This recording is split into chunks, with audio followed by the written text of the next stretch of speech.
नमस्कार बच्चों, आज हम कक्षा 7 गणित में अध्याय 5 त्रिभुज के बारे में पढ़ाएंगे। प्रश्न नंबर 1, नीचे दी गई भुजाओं तथा कोणों से त्रिभुज बनाइए और उनके कोणों के समद्विभाजक खींचकर जांच कीजिए क्या वो समगामी हैं। नापें जो है वो कम दी हुई है, मैंने थोड़ी सी 2-2 सेंटीमीटर बढ़ा दी है। यहाँ पे 3.4 दे रखी तो मैंने 5.4 कर दी है, यहाँ 4 दे रखी तो मैंने 6 कर दी है। थोड़ा सा चित्र बड़ा बनेगा। ये 5.4, ये 6, ये 4.5 सेंटीमीटर। सबसे पहले हम इसमें 6 सेंटीमीटर की एक रेखा खींच लेंगे।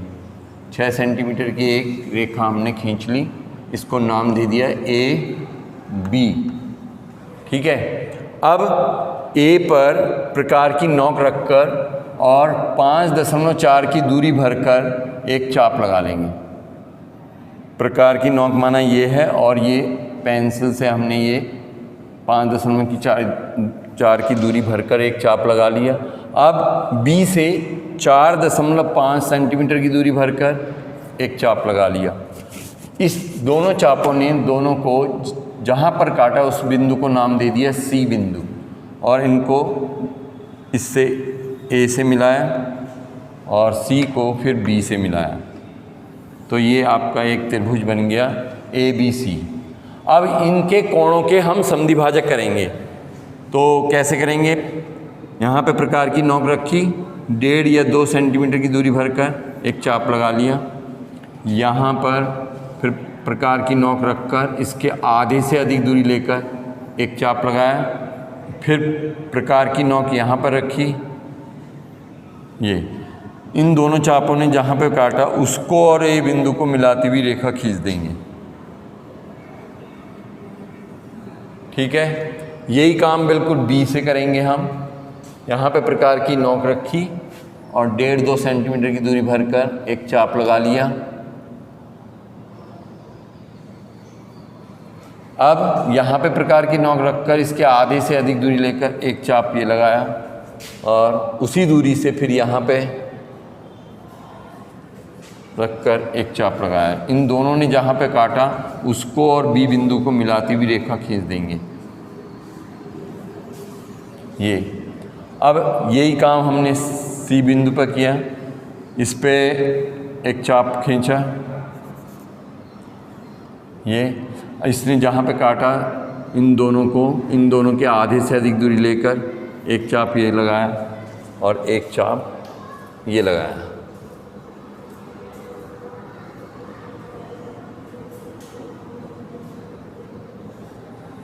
ठीक है। ये जहाँ जहाँ काटे इसको और C बिंदु को मिलाती हुई रेखा खींच देंगे। ये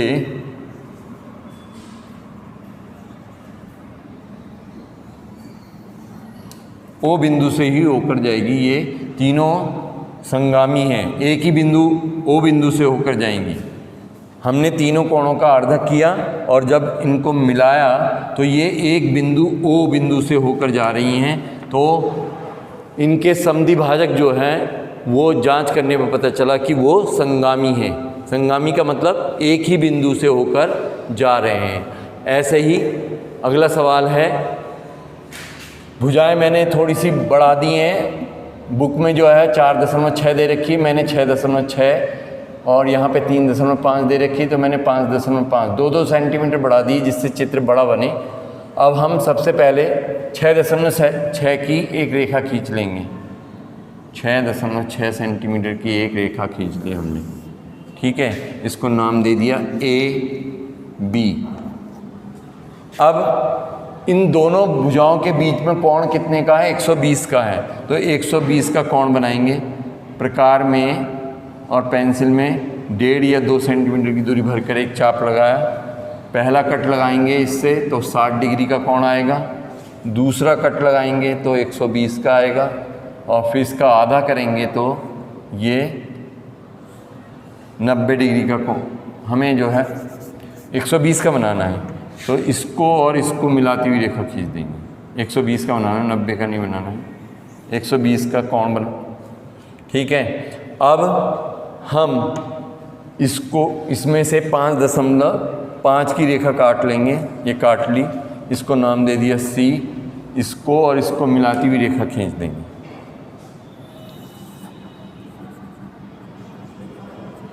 ठीक, ये हमारा त्रिभुज आ गया ABC और इसका ये वाला कोण जो है 120 डिग्री का है। 120, दोनों कोणों के बीच की दूरी है 120 डिग्री। अब हम इनके कोणों के अर्धक करेंगे। इसके आधे से अधिक दूरी लेकर, ये चाप तो लगा हुआ है, इसके आधे से अधिक दूरी लेकर एक चाप ये लगाया और यहाँ पे प्रकार की नोक रखकर एक चाप ये लगाया। ठीक, इसको और इसको मिलाती हुई रेखा खींच देंगे।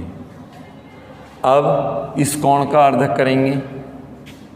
यहाँ पे प्रकार की नोक रखकर ये चाप लगाया, इसके आधे से अधिक दूरी लेकर एक चाप ये लगाया और एक चाप ये लगाया।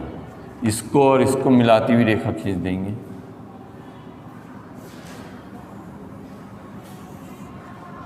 ठीक, अब इस वाले कोण का भी ऐसे ही अर्धक करेंगे। इसके आधे से अधिक दूरी लेकर एक चाप ये लगाया और एक चाप यहाँ पे प्रकार की नोक रखकर एक चाप ये लगाया। इसको B बिंदु से मिलाती हुई रेखा खींच देंगे। जहाँ पे ये काट रहे हैं B बिंदु से मिलाती हुई रेखा खींच देंगे। ये इसके समद्वि भाजक जो हैं एक ही बिंदु पे जाके मिलेंगे। इसे बिंदु को नाम दे देंगे O बिंदु और ये एक ही बिंदु से होकर जाएंगे। ठीक है, तो तीनों के समद्वि भाजक, तीनों कोणों के समद्वि भाजक जो है संगामी हैं। बच्चों, अभ्यास 5F का दूसरा सवाल देखिए। पहले में जो है रिक्त स्थान है वो PDF के माध्यम से आपको भेज दिए जाएंगे। अब दूसरा सवाल है, एक त्रिभुज ABC खींचिए जिसमें AB 3 सेंटीमीटर की दे रखी है और BC 4 सेंटीमीटर की, AC 5 सेंटीमीटर की। इस त्रिभुज का हमें परिकेंद्र ज्ञात करना है। परिकेंद्र ज्ञात कीजिए। तो सबसे पहले हम BC जो है 4 सेंटीमीटर की एक भुजा खींच लेंगे BC। ठीक है, इसे नाम दे दिया BC। अब हम प्रकार में और पेंसिल में इतनी दूरी भर के कि 3 सेंटीमीटर की दूरी भर के एक चाप लगाएंगे। ठीक, और यहाँ से 5 सेंटीमीटर की दूरी भरकर एक चाप लगाएंगे। ठीक, ये दोनों चाप जहाँ पे काटें उसको नाम दे दिया हमने A बिंदु। ये बिल्कुल 90 डिग्री का कोण आएगा, 90 डिग्री का कोण बनाती हुई रेखा आएगी बिल्कुल।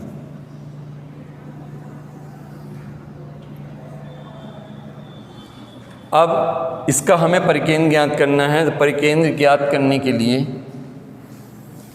तीनों भुजाओं का अर्धक करेंगे। तीनों भुजाओं का, अब माना पहले BC भुजा का आधे से अधिक दूरी लेकर प्रकार और पेंसिल में एक चाप ऊपर लगाएंगे, एक चाप नीचे लगाएंगे। अब माना प्रकार का ये नोक यहाँ पे रखकर एक चाप ऊपर, ये एक चाप नीचे। ये दोनों चाप जहाँ पे एक दूसरे को काटें उसको मिलाती हुई रेखा हम खींच देंगे।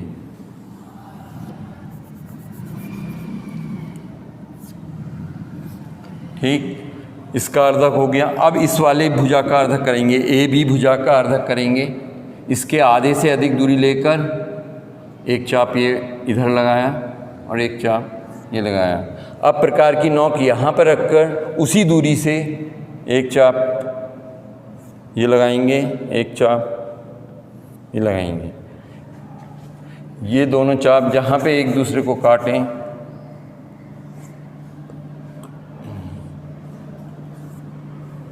इसको और इसको मिलाती हुई रेखा खींचेंगे।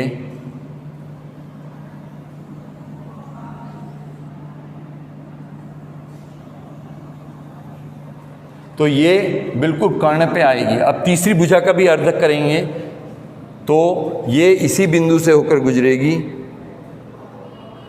यहाँ पे इस वाली भुजा AC भुजा का आधे से अधिक दूरी भरकर एक चाप ये लगाया हमने और एक चाप ये लगाया। अब प्रकार की नोक यहाँ पर रखकर उसी दूरी से एक चाप ये लगाया और एक चाप ये लगाया। ये जो है बिल्कुल ये यहाँ नहीं आएगा,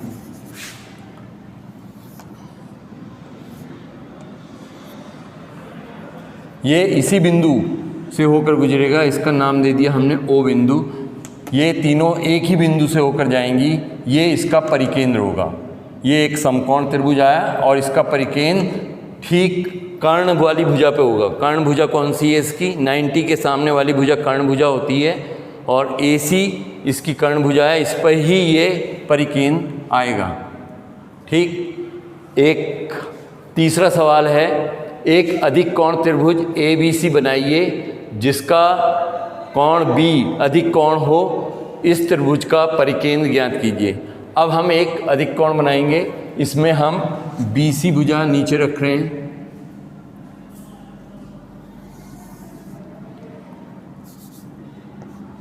BC, और इस पे एक 120 डिग्री का कोण बनाती हुई रेखा खींच देंगे। इसमें से नाप नहीं दी हुई है, ये माना 4 या 5 सेंटीमीटर का है, इसको इससे मिला देंगे। यह A बिंदु, ये एक अधिक कोण त्रिभुज हो गया। इसका परिकेंद्र ज्ञात करने के लिए तीनों भुजाओं के अर्धक ज्ञात करेंगे हम, और ये BC हमने इसके आधे से अधिक दूरी ली और ऊपर नीचे चाप लगाए। उसी दूरी से प्रकार की नोक रखकर यहाँ पर और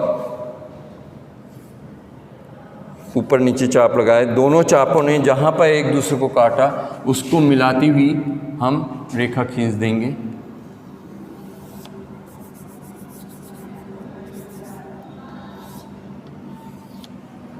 ठीक। अब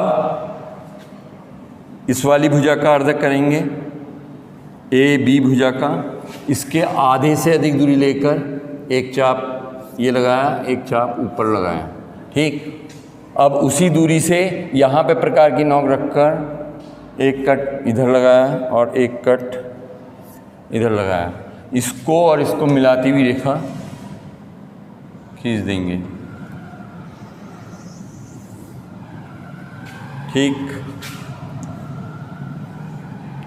अब AC भुजा का अर्धक करेंगे, यहाँ पे प्रकार की नोक रखी और इसके आधे से अधिक दूरी लेकर एक चाप इधर लगाया और एक चाप इधर। ठीक। अब प्रकार की नोक यहाँ पे रखी, उसी दूरी से एक कट ऊपर और एक कट नीचे लगाया। इसको और इसको ये करीब इधर आएगा, इसको और इसको मिलाती हुई रेखा खींचेंगे।